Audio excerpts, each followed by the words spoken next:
रोहित शर्माच्या टीम इंडियानं तब्बल 17 वर्षांनंतर पुन्हा एकदा 2020 विश्वचषकावरती आपलं नाव कोरलेलं आहे। या विश्वचषकाच्या बार्बाडोस मधल्या अंतिम सामन्यामध्ये भारतानं दक्षिण आफ्रिकेचा 7 धावांनी सनसनाटी पराभव केला। आंतरराष्ट्रीय क्रिकेटच्या इतिहासामध्ये भारताचा हा दुसरा 2020 विश्वचषक ठरलाय। भारताने याआधी 2007 साली महेंद्रसिंग धोनीच्या नेतृत्वाखाली पहिल्यांदाच 2020 विश्वचषक जिंकलेला होता आणि त्यानंतर तब्बल 17 वर्षांनी रोहित शर्मा आणि त्याच्या शिलेदारांनी भारताला 2020चा विश्वचषक पुन्हा एकदा जिंकून दिला। रोहित शर्मासाठी अभिमानाची बाब म्हणजे तो 2007 साली सुद्धा भारताच्या 2020 विश्वचषक विजेत्या संघाचा सदस्य होता। आणि आता थेट जाऊया बार्बाडोस मध्ये सुनंदन लेले क्रिकेट समीक्षक सध्या आपल्या सोबत आहेत।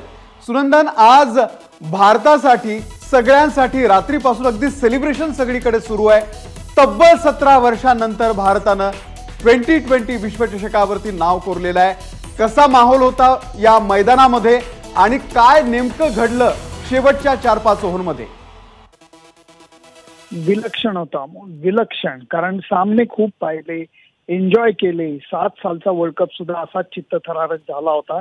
या वेळचा त्याच्यावरती कडी करणारा झाला, कारण 2 संघ असे होते अंतिम सामन्यात की ज्यांनी एकही सामना न गमावता अंतिम फेरी गाठली होती। भारतीय संघाने अडखळत सुरुवात केली, नंतर विराट कोहली जो संपूर्णपणे स्पर्धेत अपयशी ठरला होता, त्यांनी संपूर्ण स्पर्धेमध्ये चांगली कामगिरी करणाऱ्या अक्षर पटेल सोबत जी भागीदारी केली त्यांनी भारतीय संघाला थोडी लय आली।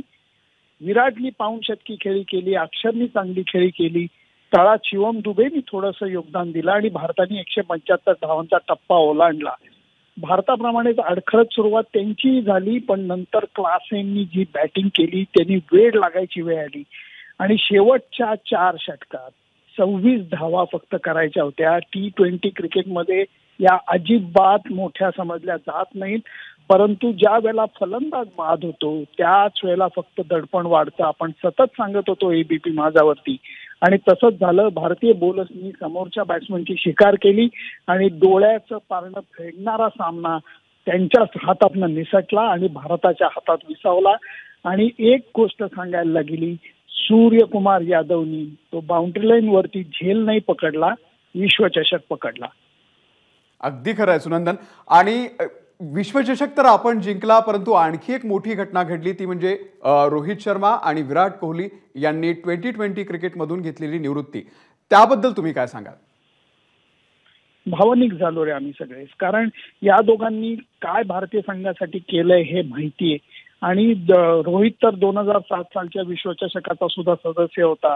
17 वर्ष आपण तरसत होतो, चांगले खेळ करून शेवटच्या टप्प्यावरती अडखळत होतो आणि आता ही तपश्चर्या फळाला आली होती आणि त्या टप्प्यावरती उंचीवर असताना दोघांनी निवृत्ती घेतली। ही गोष्टच एकदम सगळ्यांच्या मनाला भावलेली आहे। सगळेजण खूपच भावनिक झालेले होते। अगदी सुनंदन, खूप खूप धन्यवाद या सगळ्या माहितीबद्दल। आणि तुम्ही स्वतः तिथे हा सामना बघितला, त्यामुळे त्या एका भाग्यवान जे प्रेक्षक आहेत त्यापैकी तुम्ही एक होतात। खूप खूप आभार आपले या सगळ्या माहितीबद्दल। एबीपी माझा, उघडा डोळे बघा नीट।